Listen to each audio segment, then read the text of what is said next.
नमस्कार, मैं हूं आरजू अंसारी और आप देख रहे हैं राष्ट्रीय जगत विजन न्यूज। नवा रायपुर स्थित छत्तीसगढ़ संवाद ऑडिटोरियम में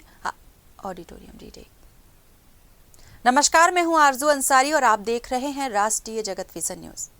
नवा रायपुर स्थित छत्तीसगढ़ संवाद ऑडिटोरियम में आयोजित प्रेस कॉन्फ्रेंस में उप मुख्यमंत्री एवं नगरीय प्रशासन मंत्री अरुण साव ने पिछले 2 वर्षों में नगरीय प्रशासन विभाग की उपलब्धि और आगामी कार्य योजनाओं की जानकारी दी। उन्होंने बताया कि राज्य में प्रधानमंत्री आवास योजना शहरी 2.0 के तहत सभी शहरों में डोर टू डोर सर्वे का काम जारी है। इस योजना के अंतर्गत कुल 1,32,000 आवास निर्माण का लक्ष्य रखा गया है, जिसमें BLC के तहत 1 लाख, AHAP के तहत 27,000 और 5,000 रेंटल हाउसिंग शामिल हैं। अरुण साव ने बताया कि प्रधानमंत्री आवास योजना शहरी 2.0 के अंतर्गत अब तक 24,188 आवास स्वीकृत किए जा चुके हैं, जिनमें 10 आवास पूर्ण हो चुके हैं और 5,351 आवासों का निर्माण कार्य प्रगति पर है। उन्होंने कहा कि मार्च 2026 तक 50,000 आवासों को स्वीकृति देने का लक्ष्य तय किया गया है और इसके लिए नगरीय निकायों को 129 करोड़ 6 लाख रुपए जारी किए जा चुके हैं। उप मुख्यमंत्री ने नगरीय निकायों की संवैधानिक व्यवस्था और शहरी आबादी की स्थिति पर भी प्रकाश डाला। उन्होंने बताया कि राज्य में कुल 193 अधिसूचित नगरीय निकाय हैं, जिनमें 14 नगर निगम, 56 नगर पालिका और 123 नगर पंचायत शामिल हैं। साथ ही उन्होंने कहा कि वर्ष 2011 की जनगणना के अनुसार राज्य की शहरी आबादी 57.7 लाख थी, जो वर्ष 2025 में बढ़कर करीब 78.10 लाख हो चुकी है। देखिए, इंटरनल ऑडिट तो लगातार होती है।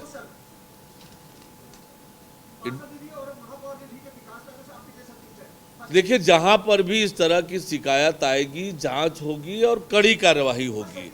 और जहां जहां पर शिकायतें आई है, चाहे वो पार्षद निधि का हो, महापौर की निधि का हो या और भी किसी निधि का हो, विकास के काम में, निर्माण के काम में अनियमितता बिल्कुल भी अक्षम्य है। उस पर कठोर कार्यवाहियां लगातार हुई है और आगे भी करेंगे। सर, स्मार्ट सिटी बनाई गई थी और स्मार्ट सिटी में तमाम ऐसी सुविधाएं दी गई हो रही है, विकास के काम भी हो रहे हैं और इससे में पेड़ों की कटाई भी अब अधिक मात्रा में हो रही है, जिससे भूजल स्तर लगातार नीचे जा रहा है।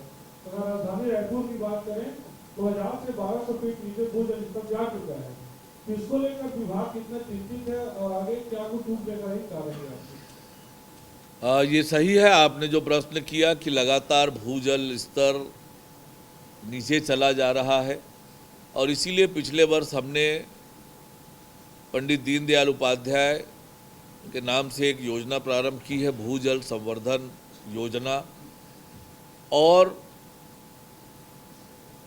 पूर्व में लगातार वाटर हार्वेस्टिंग की योजना रही है। उस योजना को ठीक प्रकार से क्रियान्वित करें निकाय, इसके लिए भी हम लगातार प्रयास कर रहे हैं। और भूजल संवर्धन का काम ये जनसहयोग से ही संभव होगा। सरकार भी अपनी ओर से लगातार इस दिशा में काम कर रही है और ये सही है कि भूजल स्तर में लगातार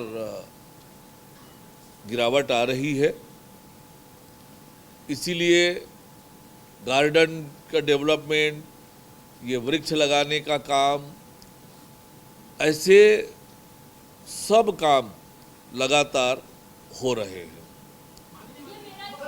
देखिए, का काम हम कर रहे हैं, उनके ब्यूटिफिकेशन के लिए कर रहे हैं कि वाटर लेवल तालाबों के माध्यम से भी बढ़ता है, तो तालाब हमारे जीवन तो हों, इसके लिए भी लगातार काम हो रहा है और भी काम तेज गति से करेंगे। इसीलिए हमने वो योजना बनाई है, पंडित दीनदयाल उपाध्याय भूजल स्तर संवर्धन योजना।